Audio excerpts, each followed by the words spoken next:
Kemarin tuh kita udah bahas episode 1 sampai 3 ya. Ya. Nah sekarang coba kita Lama ya.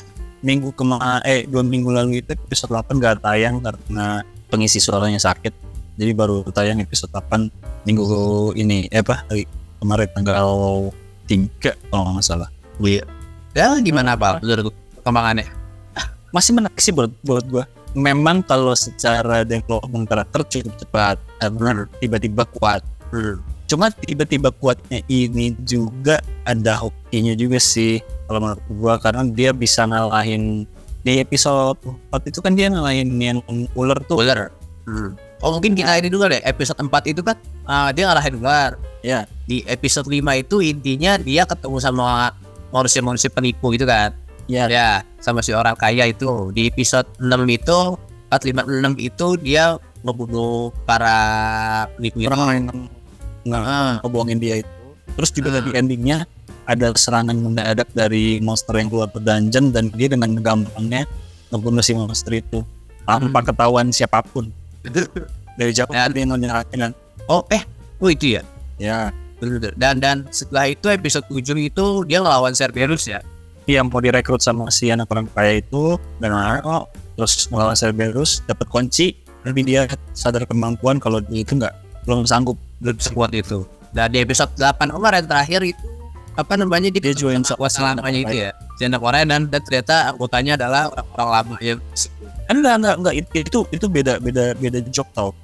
Oh beda, iya beda job. Nanti yang sama anak orang kaya ini belum, karena si anak orang kayanya ini kayaknya baru dia kan gak ikut ya baru meyakinin bokapnya doang buat menjalankan guild baru ini. Sementara siapa namanya karakter utamanya gue lupa, Shinjibo. Si Shinjibo ya, dia dapat job buat misi kelas B, tapi orang-orangnya ternyata 5 orang yang selamat dari dungeon kuil yang pertama itu, ditambah 3 buronan, 3 hunter buronan, sama diawasin sama itu. Nah balik lagi ya, jadi gue sih ngerasanya ada sedikit development karakter yang terlalu cepat berkembang di sini kalau menjadi karakter utama. Meskipun dia di episode 4 itu kan dia olahraga apa segala macam jadi kuat, terus tiba-tiba dapat misi ke dungeon yang ular itu. Di situ sih sebenarnya dia menurut gua hoki juga. Menangnya bukan menang emang karena dia udah kuat banget, enggak, tapi menang hoki karena dia bisa bertahan cukup lama dan akhirnya nemuin selaknya buat ngalahin si ular itu. Nah setelah dia menang dari si ular itu, dapat senjata belati, levelnya naik jauh banget. Nah itu yang bikin development karakternya jadi terlalu cepat sih buat gue. Cuma iya masih oke sih. Tapi menurut gue itu jadi plus sih, karena gue bosen gue kalau lihat terlalu lama kayak sonden lainnya gitu. Sonden lainnya. Tapi justru yang gue harapin, ayolah buruan cepet gitu jadi jago. dari film ini ya, dari anime ini ya, gue harapin itu supaya dia bisa berinteraksi sama si kelas S lainnya gitu. Iya. Itu sih yang gue. Dan di episode 4 tuh kita udah bisa lihat ini tau, bangun action deh. Menurut gua di sini udah bagus, udah cukup jauh banget dari episode sebelumnya gitu. Udah kamera videografinya itu udah mulai dipakai. Movementnya bagus banget. Jadi ini pas episode 4 tuh cukup janjikan. Enggak. Iya. Terus episode 5 itu kan apa tadi yang dia ini ya? Orang kaya ya. Yang lebih tipu kayak yang nipu itu. Nah itu apa ya? Sebetulnya konflik yang gak terduga sebelumnya sih. Maksud gue ini menariknya anime ini sih jadinya. Jadi beda sama anime dengan genre serupa yang ada dungeonnya, banyak segala macam. Di sini awal-awal aja udah ada pengkhianatan, meskipun sebenarnya lawannya mungkin lebih CR ya dari si karakter utamanya gitu. Tapi jadi masuk akal karena kalau di awal-awal dia udah langsung ketemu lawan manusia yang ternyata jauh lebih kuat dari dia dan ternyata jahat, jadi nggak masuk akal kalau dia menang. Ya. Dan ini ditonjolin konfliknya si karakter utama sih. Ya. Yang nyuruh dia nge-quest itu siapa? Ya kan. Nah, dia masuk di Cipak itu kan lucu kan, kalahkan orang-orang ini gitu. Ya, atau lu ya kalah, atau lu gagal gitu. Ya. Jadi seolah-olah tuh dia seperti diperintah gitu gitu. Iya. Diatur. Nah itu yang Iya. bikin gue penasaran sih, ini siapa yang ngatur ini?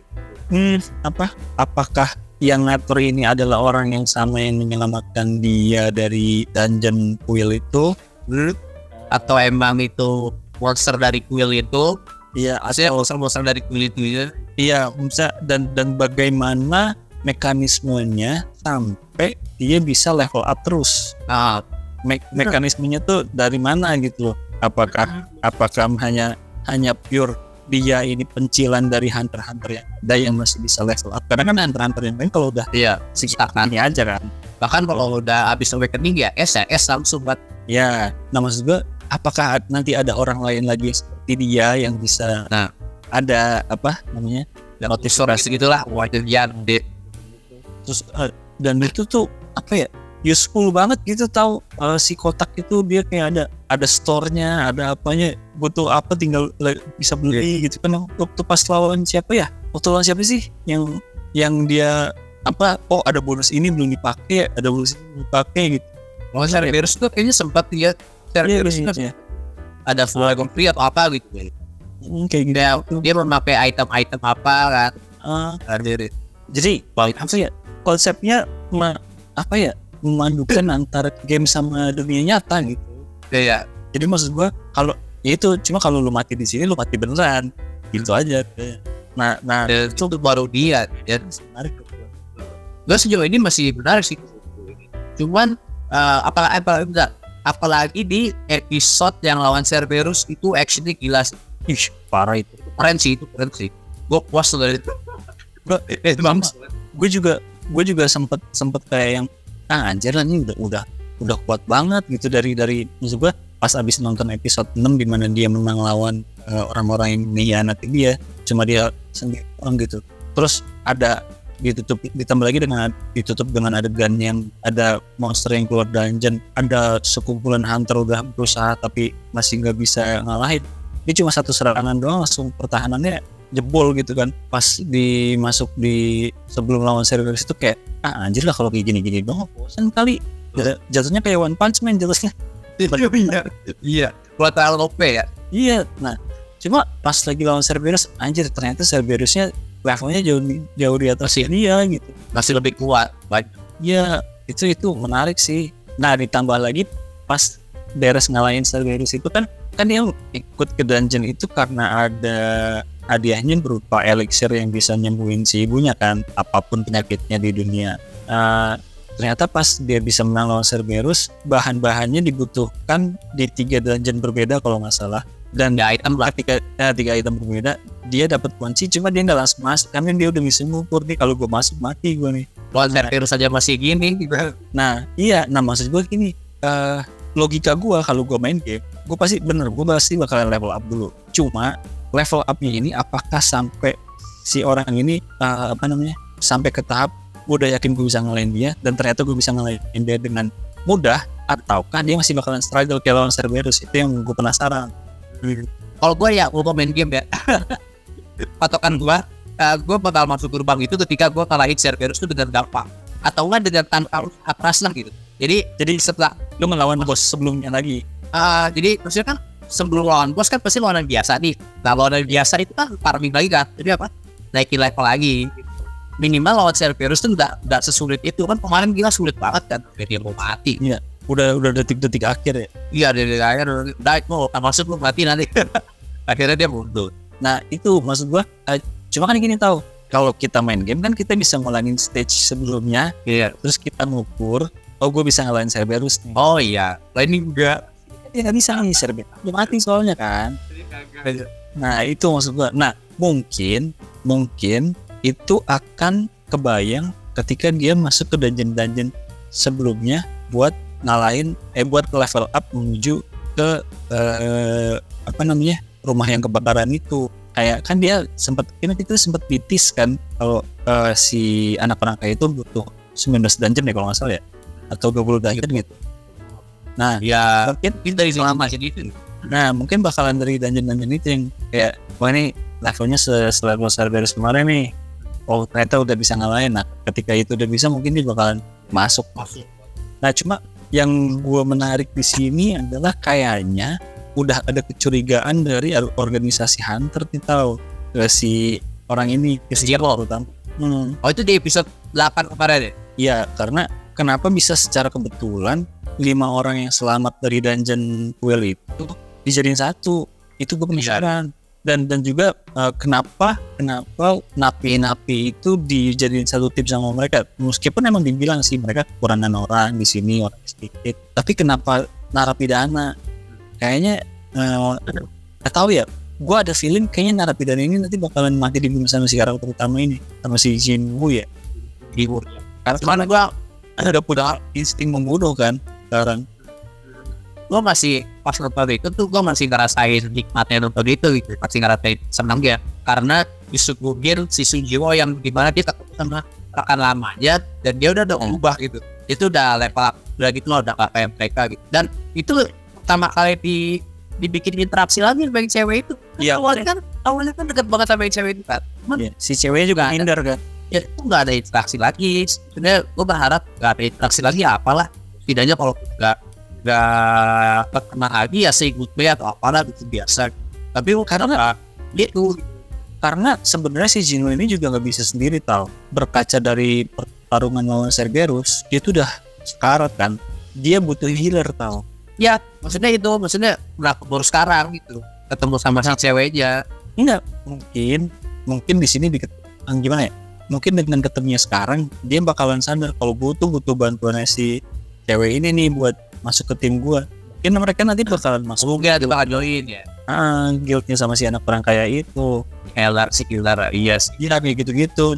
Karena kalau benar-benar cuma ngandelin berdua doang sama si anak orang kaya itu juga cuma modal equipment mahal doang. Iya. Iya sih. Tapi equipment mahal tuh kalau di game ya nggak, ya beberapa game baru banget sih. Iya. Mantap buat berapa puluh gitu kan. Skillnya biasa anjir. Iya. Orang ketemu bosnya aja dia takut. Ini tapi dari sini kita bisa ngeliat nih karakter yang penting di film ini tuh untuk season ini benar-benar kelihatan ya. Iya si yang kaya itu. Si cewek gimana jadi penting lah. Ya, karena dia impactful banget di awal episode. Minimal jadi sampah. Iya. Belakangnya sampah. Terus si apa namanya? Si bapak itu tuh ketua pemimpin itu ya punya potensi sih, cuman nggak tahu ya ya itu masih opsi lah, bisa dibuang atau enggak bisa lanjut terus masih bawa bapak. Iya paling ada yang sebenarnya ada dari perubahan karakter si ini tuh ada yang nggak suka sih sebenarnya. Jadi so cool aja. Iya benar. benar. Ya udah gitu kalau gak usah gitu-gitu amat kali. Iya harus kalau dari awal ceria yang gimana ya udah gitu aja gitu. Walaupun sebenarnya dia kan punya trauma juga kan sama manusia kan. Tapi kayaknya pas dia dibangkitin lagi enggak deh, maksudnya dia masih ceria gitu. Ingat nggak pas dia mau di-scan tangan deh? Ini kan masih kayak gue jadi kuat nih gitu kan, masih kayak gitu kan. Gak langsung tiba-tiba apatis sama manusia gitu. Ya jadi sikapnya kayak gitu tuh karena jadi kuat aja, jadi kayak anjir Star Syndrome. Iya. Tapi enggak sebutannya Star Syndrome juga sih, tapi kayak jadi gini karakternya gitu, jadi kayak yang cool biasa lah gitu, cool hebat keren. Gue penasaran sih apakah nanti ke depannya dia akan tetap seperti itu atau bakalan balik lagi jadi orang yang ceria atau apa, atau bakal kayak gimana. Menarik sih, soalnya gue juga agak keganggu sama itu sih tahu. Jadi berubah aja gitu, ngeselin. Walaupun ya maksudnya di pandangan lain kan bagus gitu kan, artinya ya mungkin ingin menciptakan wibawa gitu dari karakter sebelumnya, tapi ya jadi berubah aja gitu. Naruto kan kalau udah kuat tetap PA gitu aja ya. Naruto Luffy gak mau kuat sekuat apa tetap PA gitu, jadi karakternya nempel. Tapi kalau itu cuma gue sih yang gue penasaran dari episode selanjutnya itu kayaknya sih si Jinwoo ini bakalan ketahuan kalau dia itu kuat karena ada pengawasnya itu kan. Feeling gue sih narapidana itu bakalan mati, dan emang kayaknya sengaja narapidana itu dibawa tuh buat mancing doang kayaknya ya. Karena kan nggak mungkin akan ada perintah buat matiin orang yang mengancam lagi kan, kayak di episode 6. Iya, soalnya di kasus sebelumnya yang sama si Sunjiwo pasti mati ya. Iya, soalnya kan dua kasus sebelumnya kan iya. Yang pertama itu Awakening dia mati, yang kedua itu sama orang yang jahat dia mati. Mungkin si pengawas ini mau ngecek itu kali ya. oh sama dia mati semua. Mungkin dan orang yang dianggap paling lemah ini kenapa bisa bertahan sendiri? Dan dia punya kesan yang beda sekarang. Iya, beda banget. Masalahnya fisiknya juga ngaruh gitu, beda pembawaannya. Keren ya. Ntar si cewek aja kayak gitu langsung gitu mukanya. Langsung kayak, oh beda banget Ya, agak mengganggu sih sebenarnya. Ya, Cuma ya udah karakternya sih, cuman ya udahlah, siapa tahu. Walaupun sebenarnya tapi agak realistis juga. Semoga aja sih nggak ngebosenin dia. Iya, Tapi yang meyakinkan itu ada si pengawas, ada si cewek, ada si suara kayak rekan-rekan lalu namanya.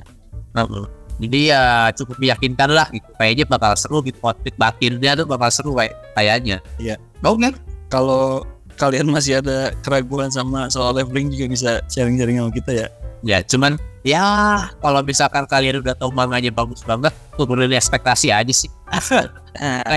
kayak nonton live action kayak gitu kan. Lo misalkan Iya, tahu iya. manganya bagus gitu, LA-nya bakal gimana ya, turunin ekspektasinya dulu deh, siapa tahu. Jangan terlalu excited ya. Iya. Kalau misalkan terlalu tinggi ekspektasi biasanya kecewa. Oke. Jangan lupa komen, subscribe, sampai Thank you guys. selanjutnya. Ciao. Ciao.